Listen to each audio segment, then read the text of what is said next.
presentamos al doctor José Matos, quien es especialista en análisis del impacto regulatorio por la Universidad del Pacífico, especialista y expositor en Derecho del Trabajo y Seguridad Social en congresos nacionales e internacionales. Ha publicado diversos artículos en la revista de Actualidad Jurídica y Soluciones Laborales. Actualmente es analista legal de la SUNAFIL y docente adjunto en Derecho Procesal de Trabajo por la Universidad Nacional Mayor de San Marcos. Adelante, doctor José Matos. Bienvenido. Lo escuchamos. Muchas gracias, Katia, por la presentación. Muchas gracias también a los organizadores por un tema muy relevante, ¿no? También a Enrique, que nos está escuchando y ha sido muy didáctico y preciso con los elementos, ¿no?, que deben contener la inscripción, los registros y las preguntas frecuentes.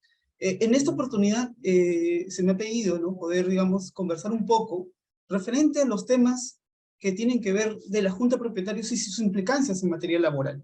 Entonces, para esto hemos preparado un PPT que ahora vamos a tratar de presentar. ¿Sí? Me van a confirmar si se puede ver, en todo caso. A ver, ¿se puede ver ahí la presentación? Sí, sí se visualiza. Muy bien. Entonces, el tema que vamos a conversar el día de hoy, en estos 30 minutos, son la Junta de Propietarios y sus implicancias en materia laboral. Vamos a ver un poquito de lo que es la base legal, que se debe entender por Junta de Propietarios, ¿no? Posteriormente, analizar un poco el ámbito, ¿no? Para que dentro del derecho laboral, ¿a quién denominamos empleador? Si la Junta de Propietarios calza como empleador y cuáles son esos elementos. Después de ello, vamos a analizar un poco los regímenes de contratación que tiene la Junta de Propietarios a la hora de suscribir contratos de trabajo, ¿no? Sea por temas de vigilancia, mantenimiento, limpieza, entre otros. Posteriormente vamos a ver la diferencia entre el régimen general y el régimen especial, dado que por excepción se le permite a la Junta de Propietarios poder contratar bajo la figura de MIPE. También hacernos la pregunta, ¿no? La Junta de Propietarios, ¿no?, ya propiamente, puede o no externalizar este tipo de servicio a través de una empresa, bajo qué figura también. Para finalmente ya cerrar la exposición y hablar de algunos criterios en materia inspectiva que se habían emitido en el 2019, con el objeto, ¿no?, de hacer las actuaciones de fiscalización cuando se corrobora que hay una Junta de Propietarios. Entonces, y ahí ya estaríamos terminando. Entonces, como les decía, ¿no?, en primer lugar, acá pueden observar en este PPT la base legal. La base legal, ¿no?, la Ley de Regulación de Edificaciones, el TUO, aprobado por reglamento, el texto único ordenado, que es para el régimen de micro y pequeña empresa, y también el régimen general de la Ley de Política y Competitividad Laboral aprobado. Estas van a ser las bases legales por las cuales se va a construir las implicancias propias del tema de la relación laboral referente a Junta de Propietarios.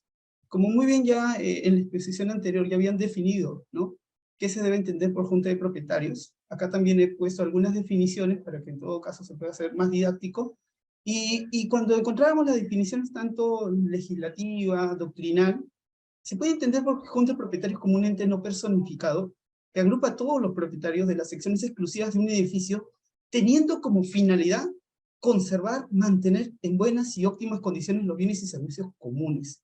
Así también el profesor González Barrón nos señala que es el ente no personificado que agrupa los criterios de secciones de dominio exclusivo, correspondientes a un edificio o a un conjunto de edificios, que según su reglamento interno, cuyo objeto es conservar. Entonces, estamos viendo que tanto, ¿no?, y también su reglamento, o el tubo, que también nos dice, ¿no?, la Junta de Propietarios está constituida por todos los propietarios de las secciones de propiedad exclusiva de la edificación y tiene la representación conjunta de estos, y su inscripción se efectúa en el registro de propiedad inmueble, en la partida registral del periodo de matriz o en la que corresponden sus bienes comunes.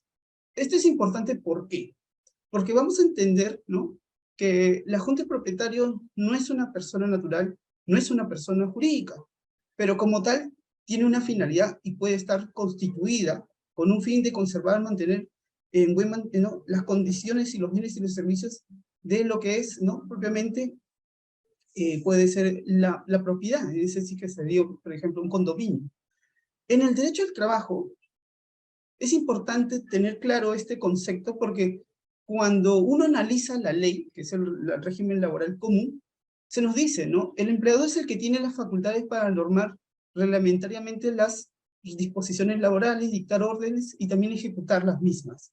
Entonces, la doctrina nos dice que el empleador es el sujeto por el quien se trabaja y por consiguiente remunera al trabajador. Es decir, el empleador es el que ejerce el poder de dirección. Entonces, un empleador lo podemos encontrar en una persona natural, ¿no?, que contrata a trabajadores y ejerce ese poder de dirección, y a cambio va a dar una contraprestación que se le va a denominar remuneración. También puede ser una persona jurídica, una empresa, ¿no?, que está propiamente registrada, y que a su vez también va a tener un negocio. Pero también hay otros que no calzan dentro de persona natural o persona jurídica, pero que ejercen este poder de dirección. Y aquí es donde entraría propiamente la Junta de Propietarios.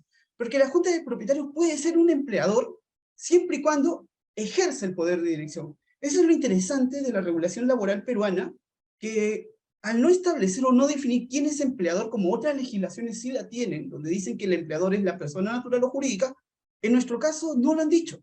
Y gracias al no decirlo, puede calzar tanto persona natural, persona jurídica u otro ente que ejerce el poder de dirección. Y dentro de ello, la Junta de Propietarios podría ser un empleador siempre y cuando realice o establezca el ejercicio del poder. Es decir, reglamente, de órdenes, o incluso sancione a los trabajadores que realicen una prestación a su favor. Entonces, señalando ello, que la Junta de Propietarios puede ser empleador cuando ejerce el poder de dirección, y que la propia norma, el régimen del PU, de la Ley de Política Competidora, lo permite, pasemos a ver cómo son las modalidades de contratación. En el Perú hay dos formas de contratación: la contratación directa o la indirecta, y también una forma en la cual una empresa puede externalizar parte de sus ciclos productivos. Entonces, la contratación directa, estamos hablando que la relación es bilateral, es decir, el empleador con el trabajador suscriben de manera directa una relación propiamente de trabajo. En esta modalidad de contratación, la Junta de Propietarios puede, tal como está, puede suscribir contratos bajo el régimen general, y el régimen general le va a reconocer a los trabajadores que prestan un servicio a favor de la Junta de Propietarios todos los derechos mínimos reconocidos en la legislación. Pero yo también les decía al inicio que la Junta de Propietarios, ¿no?, también tiene una modalidad especial, ¿no?, que le permite estar bajo las reglas de la micro y pequeña empresa sin ser una micro y pequeña empresa, pero va a tener el beneficio de poder estar dentro de este régimen siempre y cuando cumpla con los registros y el número de trabajadores a su cargo no sea mayor a 10. Pero también, ¿no?, uno cuando ve estos casos y dices, oye, la Junta de Propietarios no quiere contratar directamente, quiere contratar bajo una figura civil a un tercero que se encargue de dar todos estos servicios: limpieza, seguridad, mantenimiento. ¿Lo puede hacer? Sí, porque, pero esto se va a regular por las normas del derecho civil. Por ahí alguien, recuerdo, me decía, ¿no?, José, pero ¿no habría una norma acá de tercerización o intermediación, dado que está externalizando parte de sus funciones? Y acá tengo que decirles una precisión. La ley de tercerización, que regula lo que es, ¿no?, ciertas protecciones a los trabajadores que realizan una prestación con desplazamiento a favor de la empresa principal, está aplicado para empresas, ¿sí? Si ustedes analizan el ámbito de la ley de tercerización, habla propiamente de empresas. No habla de la figura de la Junta de Propietarios u otro órgano. Entonces, analizando el ámbito de aplicación de la ley de tercerización, no podríamos señalar que las obligaciones que están en esa norma le sería aplicable a la Junta de Propietarios. Entonces, la Junta de Propietarios sí puede externalizar estos servicios, pero las normas se van a regular bajo la figura del derecho civil. Es decir, la responsabilidad de la contratación y las obligaciones con el que contrata van a recaer exclusivamente en este órgano, ¿no?, con sus trabajadores propiamente, ¿sí? Y eso hay que tenerlo claro, salvo que después la norma, ¿no?, sea de tercerización, establezca, ¿no?, un ámbito de aplicación mayor, y que también establezca que habría ciertas responsabilidades a favor, ¿no?, cuando, digamos, la empresa que contrata no le cumple con las obligaciones de sus trabajadores, ¿no?, como por ejemplo la falta de pago de remuneraciones. Entonces acá no se podría aplicar la solidaridad, porque esta figura solamente está aplicado para tipos de empresas, y la Junta de Propietarios no es una empresa propiamente.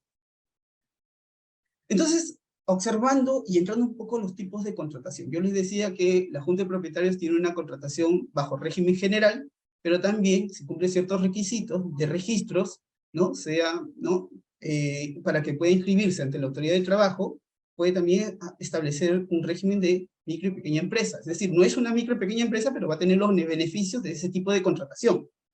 Pero si está en el régimen general, es decir, no establece ese procedimiento, entonces la junta de propietarios puede contratar de manera directa, ¿no?, a sus trabajadores. Entonces, los tipos de contratos que pueden observar en el régimen general son los contratos de manera expresa o tácita. Los contratos de manera expresa son los contratos verbales o escritos, donde la junta de propietarios de manera verbal, ¿no?, suscribe, ¿no?, con un trabajador para que venga a laborar. Oye, vas a trabajar acá en el tema de seguridad. Ya, muy bien, voy a hacer la prestación, llega fin de mes y pago. ¿Hay un contrato de trabajo? Totalmente. O también puede ser escrito, ¿no?, un contrato escrito en el cual se establece que el trabajador va a realizar esta prestación de determinada hora, de determinado pago y todo, ¿no? Estas dos figuras son totalmente válidas. Solo que en el contrato verbal, el contrato se presume que es a plazo indeterminado. En los contratos escritos, el empleador, en este caso la junta de propietarios, puede suscribir un contrato temporal de acuerdo a una de las causales de contratación temporal que tiene la ley de productividad, que son 9, ¿sí? Ahora, también puede haber un tipo de contrato tácito, ¿no?, en el cual no hay una declaración ni de ninguna de las partes de suscribir un contrato, pero se da la prestación, ¿no? Entonces también esto figura en la ley permitida. Ahora las modalidades pueden ser, como les decía, contrato a plazo indeterminado o a plazo fijo. Esto, ojo, hay que tomarlo con pinzas, porque si es un contrato verbal, es decir, no hay un contrato escrito que cumpla la forma de temporal, ya ese contrato pasa a ser un contrato laboral a plazo indeterminado. Y por lo tanto el trabajador no puede ser despedido, digamos, por cualquier causal, solamente por causales válidas establecidas en el régimen general, como por ejemplo, falta grave, ¿no?, inhabilitación administrativa, digamos, por mayor a 6 meses, o alguna falta por delito doloso. Esas serían propiamente las causales por las cuales podría hacerse un procedimiento previo, procedimiento disciplinario, y demostrado en ese procedimiento que ha habido una falta grave en todo caso, y poder despedir al trabajador. Entonces, ¿por qué? Porque el trabajador va a tener derecho en todo caso ahí, si él lo conviene, a una reposición o a una indemnización, pero va a ser la forma en la cual se le va a reparar. Cosa distinta, ¿no?, que también tiene esto el régimen MIPE, pero en el caso de indemnización el régimen MIPE va a ser menor, que ya lo vamos a ver un poquito más adelante. También las jornadas, ¿no? Hay contratos que van a tener jornadas a tiempo completo que normalmente coincide con la jornada máxima, que son las 8 horas diarias, en 6 días a la semana, si tienen derecho a un día de descanso. Pero también la jornada puede ser a tiempo parcial, ¿no?, que puede ser menor de 8 horas, que puede ser 7, 6, 5. Cuando es menor de 4 horas, es decir, 3 horas con 55, el empleador, mejor dicho, tiene cierto beneficio en el sentido de contratación, porque los trabajadores a tiempo parcial menores a 4 horas no tienen todos los beneficios que les reconoce el régimen general. Como por ejemplo, no tienen derecho a vacaciones a 30 días, solamente a 6 por convenio de la OIT. No tiene, por ejemplo, derecho a la compensación por tiempo de servicios, y tampoco no tendría derecho a lo que es la indemnización por despido arbitrario, porque te piden como mínimo tener 4 horas diarias, ¿sí? Igual, ¿no? El periodo de prueba le es aplicable tanto a los contratos a plazo indeterminado y a plazo fijo. En este periodo de pruebas, donde la Junta de Propiedades contrata a un trabajador, sea a plazo fijo o sea a plazo indeterminado, en este elemento de los 3 meses puede evaluar el trabajo, y si no le convence, o las actitudes o las funciones que realiza el trabajador, puede simplemente cesar el contrato porque no superó el periodo de prueba. Pero superado ese periodo de prueba, los 3 meses, el empleador solamente puede despedir al trabajador por una causa válida. Si ustedes ven el artículo 4 de la Ley de Productividad y Competitividad Laboral, nos dice, ¿no?, toda prestación personal de servicios remunerados y subordinados se presume de existencia de un contrato a plazo indeterminado. ¿Esto qué quiere decir? Si los contratos son verbales, ¿no?, y cumplen estos 3 elementos, prestación personal, remunerado y subordinado, es indeterminado, salvo acto en contrario, que solamente podrían ser por los contratos escritos. Ahora acá entramos ya un poquito a hablar del régimen especial MIPE. Si ustedes van a la sexta disposición complementaria final del Decreto Supremo 013/2013 produce, ustedes van a encontrar que se señala que la Junta, asociaciones, agrupaciones de propietarios, inquilinos en régimen de propiedad horizontal o condominio habitacional, así como las asociaciones o agrupaciones de vecinos, podrán acogerse al régimen laboral de la microempresa respecto a los trabajadores que prestan de servicio común, sea de vigilancia, limpieza, reparación, mantenimiento y similares, siempre y cuando no excedan 10 trabajadores. Es decir, yo puedo suscribirme al régimen MIPE, pero siempre y cuando mis trabajadores no sean más de 10. Ahora, acá hay que tener mucho cuidado, porque a veces una junta de propietarios puede tener 9 trabajadores, ¿no?, bajo el régimen MIPE, y después contratar bajo contratos de servicio. Tengo 3 trabajadores de contrato de servicio y 9 trabajadores bajo el régimen MIPE. ¿Qué es lo que va a suceder? va a suceder una desnaturalización, y por lo tanto ya las normas del régimen MIPE no le sería aplicable. ¿Por qué? Porque superó el número de trabajadores que le permitía la propia norma, y por lo tanto los trabajadores pasarían ¿a qué? Al régimen general. Ahora, yo les decía, ¿no? Para el régimen especial MIPE, ¿no? En comparación con el régimen general, ustedes pueden ver en este cuadro la diferencia de beneficios, ¿no? El régimen especial MIPE, si bien sí reconoce la remuneración mínima como el régimen general, es decir, no se le puede pagar menos, ¿no?, de 1.025 al trabajador si cumple una jornada completa. En el caso del régimen MIPE, el trabajador tiene derecho a 15 días solamente de vacaciones. En el régimen general tiene 30 días. En el régimen especial MIPE no tienen derecho a compensación por tiempo de servicios. En el régimen general sí, y son semestrales. En el régimen MIPE no hay gratificación. En el régimen general sí, en julio y en diciembre. En estos casos, en el descanso semanal, sí tienen derecho, tanto los dos regímenes, que también en los feriados, ¿no? En el caso del régimen común o especial, también el tema de las prestaciones, sea el seguro SIS o al sistema privado de pensiones o a la oficina de normación previsional, sistema público de pensiones. Entonces, en estos casos sí se tienen estos derechos. En el caso de la diferencia va a ser en la indemnización por despido, ¿no? Por cada año, digamos, de prestación, en el régimen general, el trabajador tiene derecho a una remuneración y media mensual con un tope de 12 remuneraciones para el pago de la indemnización por despido arbitrario si es que el trabajador solicita, ¿no?, que la forma de reparación del daño sea económica. En el caso del régimen MIPE, es 10 remuneraciones diarias por año, que tiene un tope incluso de total de, si no me recuerdo, eran de 3 meses. Entonces, acá hay una gran diferencia, ¿no? Ustedes ven en los beneficios, incluso en la asignación familiar, ¿no?, que es un beneficio cuando un trabajador tiene, digamos, responsabilidad de hijos menores o hijos mayores con situación de discapacidad severa. Entonces acá el empleador les tiene que pagar un porcentaje, ¿no?, del 10% de la remuneración mínima vital a favor de los trabajadores. En el caso del régimen MIPE no tiene ese beneficio de manera expresa, y en el caso del régimen general sí. Entonces, acá con este cuadro ustedes pueden ver que el régimen MIPE no les reconoce muchos beneficios a los trabajadores que están bajo esta figura, a diferencia del régimen general. Si hacemos una cuantificación, ustedes van a ver que la remuneración que percibe el trabajador en un régimen general es 1.025, y casi todo, si licuamos todos los beneficios, es casi 1.025 más el 60%, ¿sí? Que sería la remuneración mensual si licuamos todos los beneficios que perciben el año. En el régimen MIPE es 1.025, y si licuamos todos los beneficios que tienen, sería 1.025 más un 15%. Entonces, ¿hay una gran diferencia? Sí. Y esto lo pueden observar tranquilamente en este cuadro. Ahora, para que la Junta de Propietarios pueda acceder, ¿no?, a este régimen especial de la MIPE, se señala, ¿no?, que tiene que acceder al Registro Nacional de Micro y Pequeña Empresa, que está, acá disculpen, del Ministerio de Trabajo y Promoción del Empleo, debe decir ahí. Tienen que ingresar su RUT, su usuario y contraseña. Deben elegir la opción de módulo de registro de Junta de Propietarios y colocar sus datos que piden.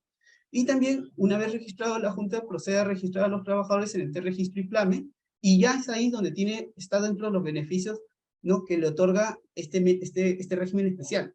Y claro, acá también les pongo, ¿no?, para un detalle que deben tener en cuenta al momento de gestionar el RUP ante la SUNAT, ¿no?, porque acá te pide ingresar el RUP, ¿no?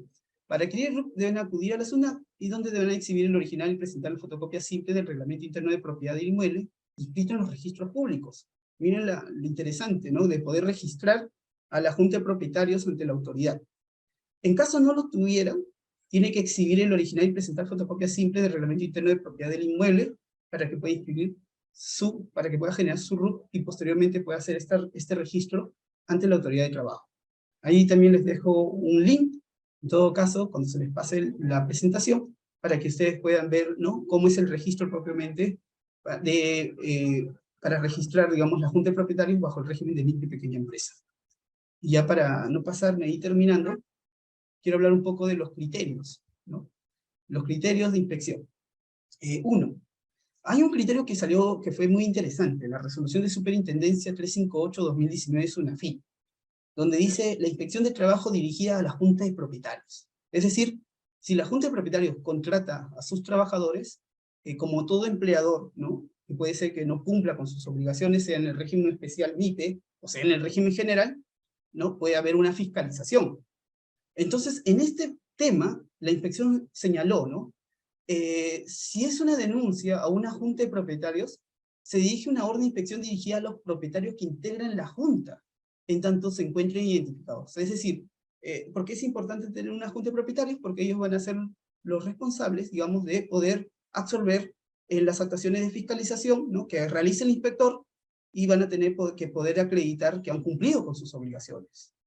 Y también dice, ¿no? Oye, en caso no se identifica, se va a generar una orden de inspección genérica para identificar a los propietarios. Es decir, el sistema inspectivo, si no tiene identificado quienes conforman la junta de propietarios, hace una actuación genérica para poder identificarlos. Y una vez identificados, ¿no?, realiza o solicita una orden de inspección concreta para realizar las actuaciones. Normalmente, las materias que ha habido por denuncias por tema de la junta de propietarios ha sido porque muchas veces la junta de propietarios no le paga a tiempo los beneficios correspondientes a sus trabajadores, aún estando en algunos casos en régimen especial, ¿no?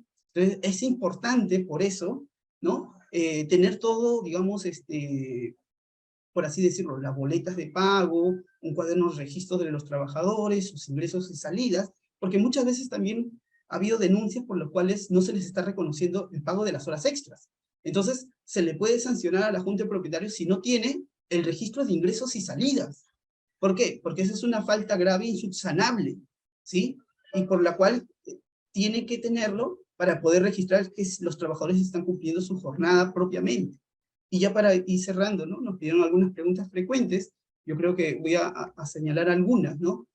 ¿La junta de propietarios puede contratar con una empresa que brinde los servicios de limpieza, seguridad y mantenimiento? La respuesta es sí, y no estaría dentro de los alcances de la ley de tercerización e intermediación, porque esas normas, su ámbito de aplicación es para empresas, no para empleador denominado como junta de propietarios. Ahora, y tampoco no habría ahí el alcance de la solidaridad solidaria, sino se regularía por las normas del Código Civil. ¿Y el Código Civil qué nos dice sobre el tema de responsabilidad? La responsabilidad solidaria solamente se determina por ley, es decir, si una norma dice si este sujeto es responsable referente a las obligaciones que ha suscrito otro sujeto, o por pacto de las partes, es decir, solamente la junta de propietarios sería responsable solidario si a la hora de suscribir el contrato civil con la empresa que se va a encargar de estos servicios, en ese contrato establezca, en caso que tú no cumplas tus obligaciones, yo soy responsable solidario, solo en esa situación. Es decir, pactado o por ley.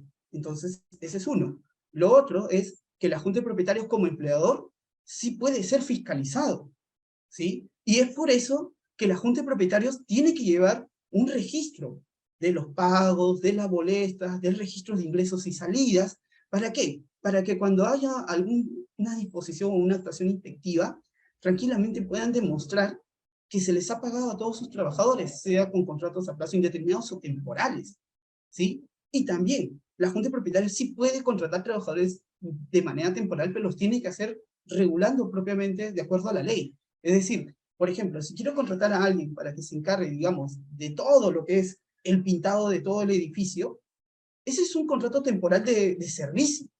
Y ese contrato va a concluir cuando se termine la prestación que va a ser del pintado. Y por lo tanto, por los días o mes que le va a tomar hacer ese trabajo, puede ser un contrato temporal, pero tiene que ser, para que ese contrato temporal sea un contrato temporal válido, tiene que ser un contrato por escrito, ¿sí? Y tiene que ser ese contrato por escrito determinar el objeto de la prestación, que sería el servicio de pintado.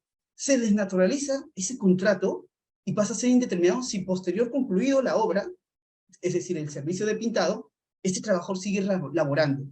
Entonces, ahí podríamos haber una desnaturalización. Por eso hay que tener mucho cuidado también con los contratos temporales, que cumplan la formalidad, ¿sí?, pero que no se desnaturalicen en el tiempo o en las funciones. Una vez concluido el plazo, ¿no?, si van a solicitar otro servicio de manera temporal, tiene que haber otro contrato y se tiene que tipificar muy bien el objeto de ese contrato. Entonces, yo me estaría quedando aquí. Le doy pase a Katia y muchas gracias a todos y a todas por su atención. Muchas gracias, doctor José Matos.